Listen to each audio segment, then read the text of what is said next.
Thanks for staying with us. First up, government's quest to take additional measures to check the rising rate of inflation could be under threat. This is because the Ghana Private Road Transport Union will soon start engaging the public over a planned increase in fares. Here's more.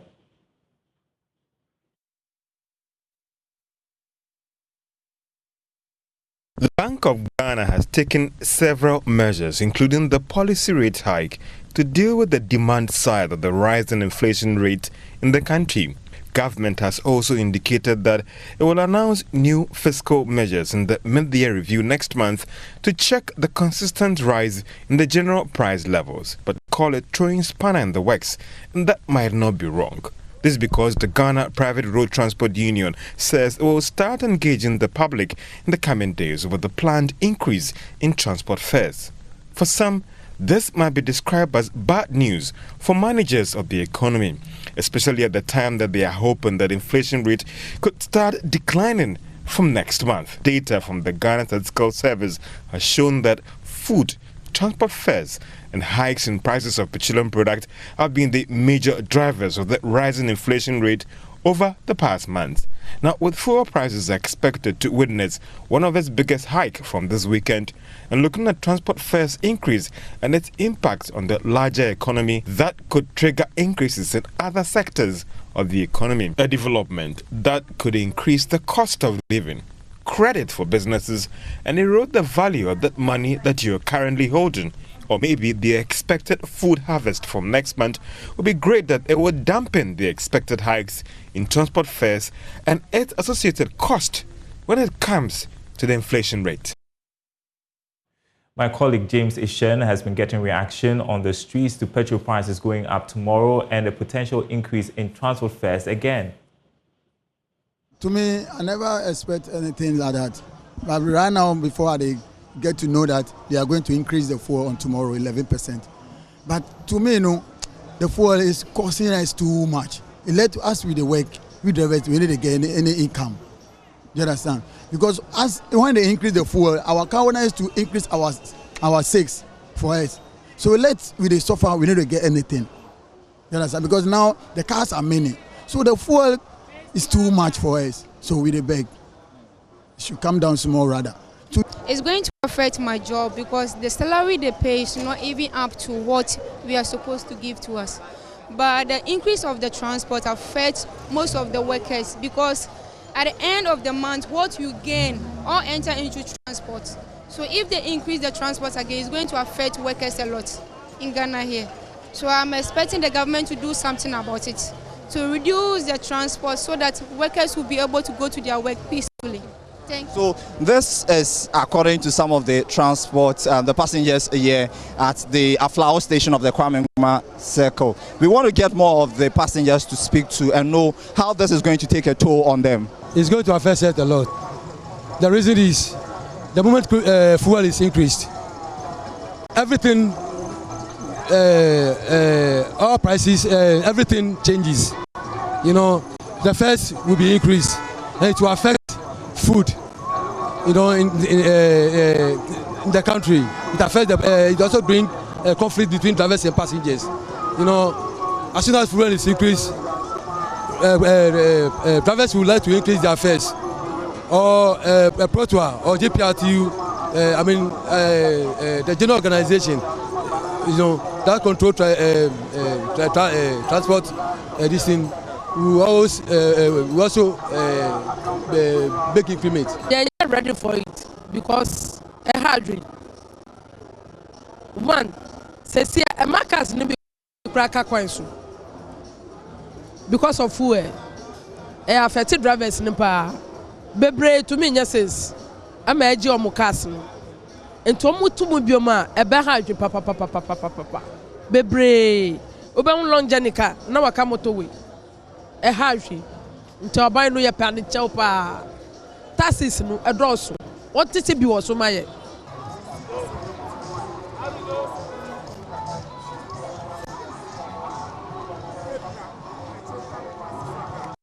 Well, so those were some reactions from the streets on a potential increase in transport fares following fuel price hikes.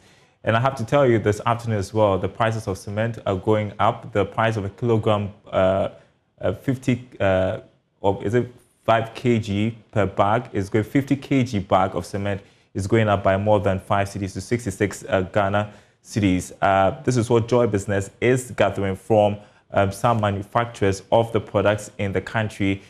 Sources say the expected price increase may severely affect consumers, particularly those in Accra. Now, some manufacturers, we understand, may absorb part of the cost of transporting cement outside Accra. According to the manufacturers, the increment can be attributed to the recent slight depreciation of the cedi, the hike in fuel prices, as well as supply challenges because of developments with Russia and Ukraine. So we have our eyes on that for you as well. Inflation is also affecting the cost of rent. The rent control says it is getting many complaints, and 90% of the complainants indicate they can no longer afford rent. Charles Aite has more in this special report. Rents in Ghana are far worse off than they were some 5 years ago. With a national inflation rate of over 26% and a worsening cost of living crisis, the housing market has become unbearably expensive for low to middle income earners. I have come to Osu, a cosmopolitan residential area in the Korle-Klottey constituency of Accra, a place notorious for unbearable rent charges and high cost of living. A 6 inches block for 3 cedis 80 pesos. Now 1 6 inches block is around 6 cedi, and the cement is 380, and now cement is around 62. Ni Edumwa Amabo is a resident landlord who's been renting apartments for 20 years now. What changed? I asked. Well, what accounts for that, I could say, is the cost of building materials and maintenance, basically. That's it. Because others are having the arguments that the houses are there, the apartments are there, they don't, experience any kind of modalities, changes to the structure, and yet we see landlords increase rent. Yeah, well, it changes from place to place. Others don't upgrade, others do upgrade. What will it take for rents to come down, for the cost of renting apartments to come down in this part of Accra? I really can't tell, because the deficit is a lot in terms of demand for rents, for rooms in Osu. We have a lot more people coming into Osu, especially the expats, and they are also helping in shooting the price up, because some people take advantage. They have the ability to pay. So most of the houses where people are paying more are being occupied by foreigners. In the span of 10 years, the cost of rent has increased over 300%. Renters blame the hike on the cost of building materials, which remain uncertain due to the changing rates of the US dollar and the falling value of the Ghanaian cedi. Figures from real estate website Mikasa shows that a regular 2-bedroom apartment, which went for 500 cedis in 2010, now goes for between 1,500 to 2,000 cedis. At the center of protecting the rights of beleaguered tenants is Ghana's Rent Control Department. We realize that a lot of landlords are bringing tenants who cannot pay their rent. It's justified because of the economic situation. A lot of tenants have lost their jobs, so they are not being able to pay their rent. Emmanuel Kwawu heads the department's public relations unit. Woefully underutilized, dedicated staff here defy logistical challenges to meet the needs and concerns of tenants in Ghana. Currently, logistically, we are down zero. Let me put it zero. When you say zero, what do you mean? What we mean by zero is now we cannot communicate with our officers at other districts. Okay, that's where the digitalization comes in. You can move to some offices, there's no computer for them to, it's purely paperwork. Talking about vehicles that we are expecting to use to do inspections, because we don't expect only landlords and tenants to report to us before we take action. We are expected to move to the district homes and then to inspect. As Ghana's housing market evolves, Parliament is considering a new rent bill which will see heavy regulation of the pricing regime in the housing industry. The bill that is before Parliament, together with the regulation that will attach to it, we are considering using the CPI specifically, so that as the CPI moves up, we will come in and then use it too. But in that case too, there will be a cap. that even if we are using the CPI, we don't exceed that cap. So at this point in time, is it justified for landlords to increase rent? Yes, just as I mentioned, the value of the land, the materials they used, because if the materials are going up and a landlord wants to renovate the premises or won't even want to paint the room, he's not going to use 10 years ago's paint or 10 years iron rod to do the renovation. But in all those cases, landlord has no right to sit in this corner and then just be increasing price as he wants. He needs to come to the rent control department, file for the application for the assessment. We move in, look at what you've done, because the improvement you've done should be beneficial to the person living in there. As the capital city of Accra breeds a vibrant middle class, some spots in the capital are becoming a cash cow for realtors. East Legon, Lakeside Estates, Osu, Laboni, Spintex, Dansuman and Tema are currently the most expensive residential areas to rent a decent apartment today. Ghana's housing industry is close to $1 billion. Wow. Does rent control have the capacity to manage demand regarding concerns and negotiations of both partners, renters and their landlords? Okay. Yeah, we are capable.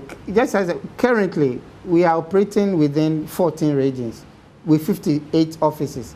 That does not mean we don't cover the entire country, because you can see one office serving 2 or 3 adjacent districts. That notwithstanding, the department is going to be digitalized, okay? So this digitalization, you can be in your home and then we interact. You don't necessarily need to come to our office. So the capacity will be there. The Ghana Statistical Service has pegged the cost of housing as a major factor determining inflation in Ghana. As global development disrupts supply chain and dips Ghana's currency strength, the scramble for affordable housing will continue to elude the government and Ghana's growing low to middle income brackets. I'm Charles Aite reporting for Joy Business. All right, Charles Aites report there on the impact of inflation on rent charges. The Association of Ghana Industries is asking the newly launched Development Bank Ghana to tackle critical sectors of the economy that are contributing to the rise in inflation. According to the AGI, this will help address the cost of borrowing and reduce the cost of operations. Its president, Dr. Humphrey Ayim Dake, tells Joy Business these sectors, including agriculture, should be the priority of the bank to urgently help reduce the pressure on the economy. I keep saying that for the purpose of structural transformation, whenever you read the monetary policy report of the Bank of Ghana, it gives critical areas that are the drivers of the inflationary basket. Agriculture is very significant, manufacturing, water, transport. You could see the fuels. So go in for the critical areas that are the drivers of the inflationary basket. It will aid us bring about a structural transformation. It calls for deep value chain intervention, not shallow intervention. It calls for the value chain. If you take the agri sector, it goes all the way to one district, one factory. It goes all the way to the value chain to the consumer. So it's a very ambitious project, and we will assist in advocacy and engaging the DBG to select the rightful sectors for intervention. This is our prayer. Now, consumers of utility services in the Ashanti region have joined voices across the country demanding a reduction in proposed tariff increment. Poor service delivery by utility service providers and high cost of living were major concerns raised by the consumers during the multi-tariff review meeting held in Kumasi. However, the utility companies maintain the increased cost of production and higher forex exchange rates over the years affecting their services. They argue the present cost of production does not commensurate previously agreed tariffs. There is more in this report. The Public Utilities Regulatory Commission met with some stakeholders in the Ashanti region on multi-tariff review. The consultative meeting was met with mixed reactions from consumers, as many are not enthused about the proposed tariff increments by utility service providers. The Electricity Company of Ghana, ECG, is proposing a 148% increment in tariffs to cover the period of 2019 and 2022.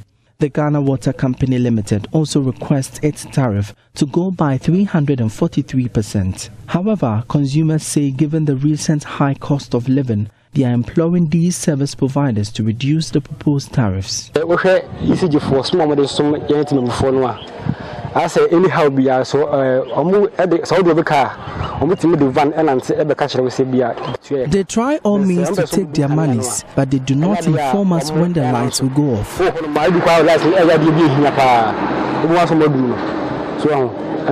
There is no need for an increase, but a reduction.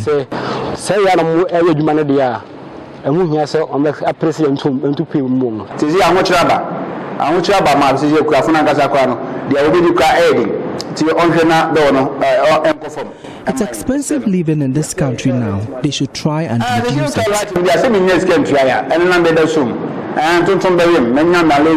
The utility service providers maintain the high cost of production, with increasing forest exchange having incurred many losses to the companies. Cynthia Afule Aka is Chief Manager Commercial for the Ghana Water Company Limited. Major justification is the high chemical cost, because you see, the basis is on the galamsey issues and real pollution. Apart from the galamsey, when we come to our cities, the industries are allowing their effluents into the drains and it ends up in the water bodies. So high cost of chemicals for treatment. Exchange rate losses. We collect our rates in Ghana cedis, mind you. Then when we have to buy our pumps and we have to buy our chemicals, we have to change into the other foreign currencies and buy. And what is the rate now? The Electricity Company of Ghana also justified the need for an increment. Grace Gershon speaks for ECG Ashanti SBU. We've not had any tariff increments, but we know that forex has increased, inflation has gone high, and the cost of metals too are very high. Fuel prices have also gone high. We use our vehicles for all our operations and we need to fuel them. It's at a higher cost now. Executive Secretary of the PURC, Dr. Ishmael Aka, says measures are being adapted to provide satisfactory services to consumers. From September this year and every quarter, we want to do what we call customer service clinics.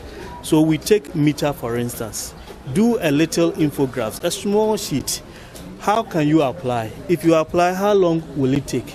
If it takes more than that time and you don't get it, who should I call? So that ECG and other utilities will get the opportunity to educate customers on this.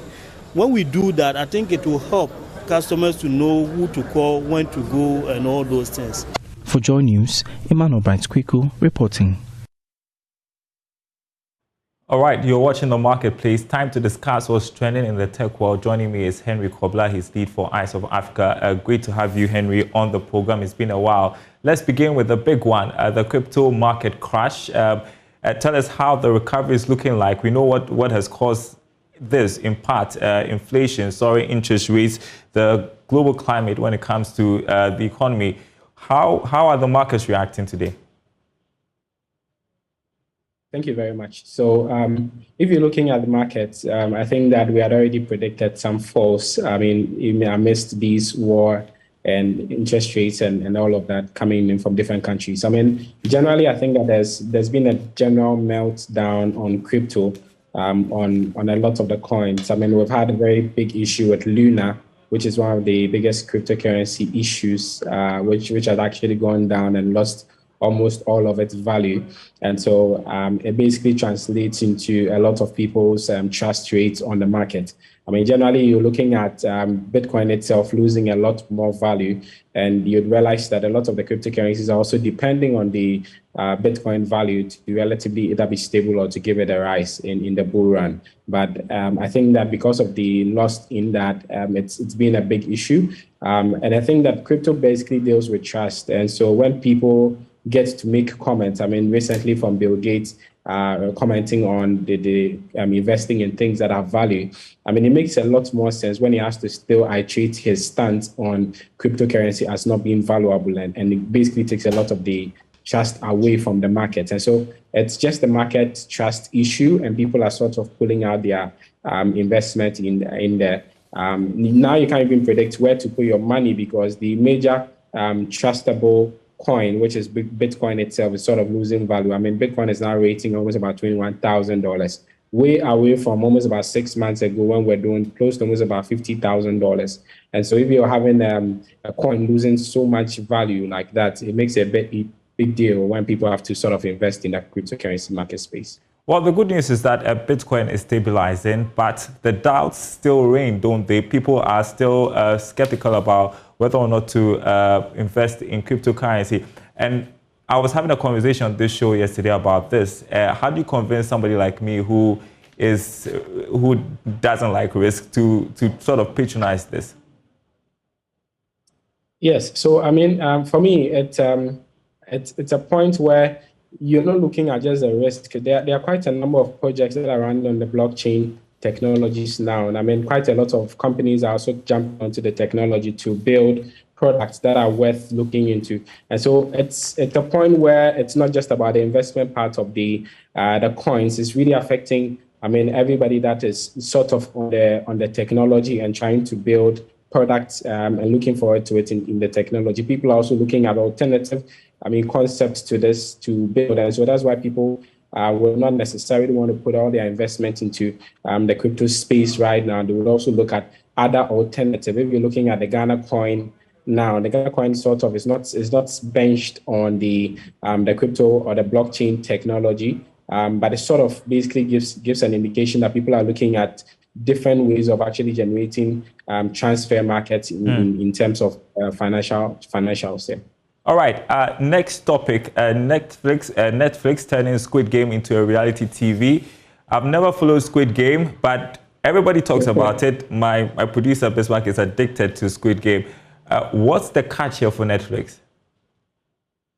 Okay, so Netflix has a lot of issues currently. I mean, its stakeholders are really on the edge now with the revenues that are coming in. And so Netflix is looking at every single point of revenue generation models, which they can build into and bring in more people to be able to get on. Now, one of the strategies is to look at what are the most biggest shows or biggest movies that has been able to rake a lot of people watching. Now, when you're looking at that, then it means that you sort of want to now make it a reality show where you get people to stick on and be watching. And so the viewing hours for a lot of people would actually be more increased. And so they're just doing a sample of some of these movies. I mean, if you're looking at a Nigerian movie as King of Boys. King of Boys was just a movie. It had a very good viewership. And then they looked at bringing it into the terms of getting it to be more like a series. And I think it still gave them a bit of run. And so they are looking at that strategy to be able to get people in. So Squid Game, not really because it's so special, but only because the viewership to it was huge. And making it a reality show basically gets the viewership on Netflix to actually increase. And for them, it's actually a better revenue generation model for them. But how successful do you think, how successful do you think this would be? You know, when there's an original product, you try to turn it, and then at the end of the day, you realize, no, it's not resonating that well with people. Do you think it's going to be successful? It's a try. It's a try for them. I think that they're only looking at it. If this becomes a good one, I think that they're going to start to run on all the selected sample, big shows or big movies that are on there. I mean, it depends on how it's going to go. I've seen an announcement from the Squid Game director, which basically is excited about putting in more concepts to it. It's how creative it can be in a very short time. Squid Game was actually developed in 7 years before it actually went on air on Netflix and blew up. So I'm just wondering how he's going to be very creative to be able to put together a longer version of that in the shortest possible time. But I think that when it gets down to the models in the tech business, usually it's just a try and error thing. But the most important thing is that so far as it can generate some level of revenue for the platforms, they would always get into it and invest. I actually can say that Netflix is taking away a lot of its investment into movies directly and is starting to go back to its original point where they were inviting videos to sort of sell on the platforms. All right, and the final one for us, an end of an era for Internet Explorer. The browser is making way for Microsoft Edge. We are going to miss Explorer, but not that much, are we, Henry?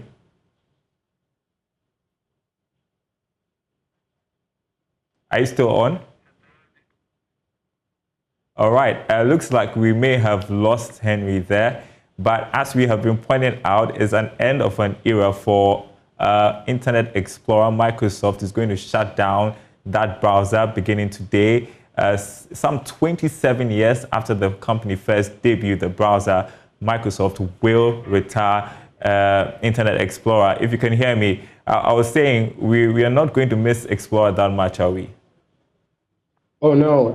So the good thing about the internet is that it keeps revolving, and I think that for Explorer, from back, it's really not had the edge. Now this is the catch: whenever you're building tech products, and this is what makes Apple and Google really big in the industry, you sort of have to build an ecosystem around the product, right? So if you build, let's say, with Google Chrome basically has all the maps, has everything Google products connected to the Chrome.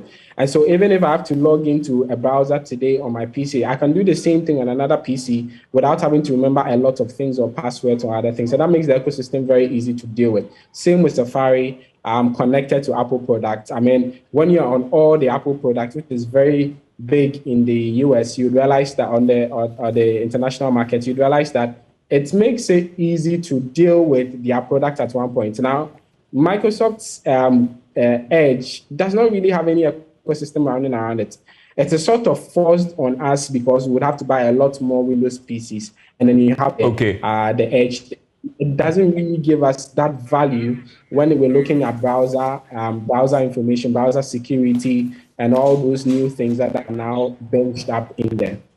Right, we've got to end it here. Thank you, Henry. I'm going to use the Internet Explorer for the last time today, just as a way of saying goodbye. That's the marketplace.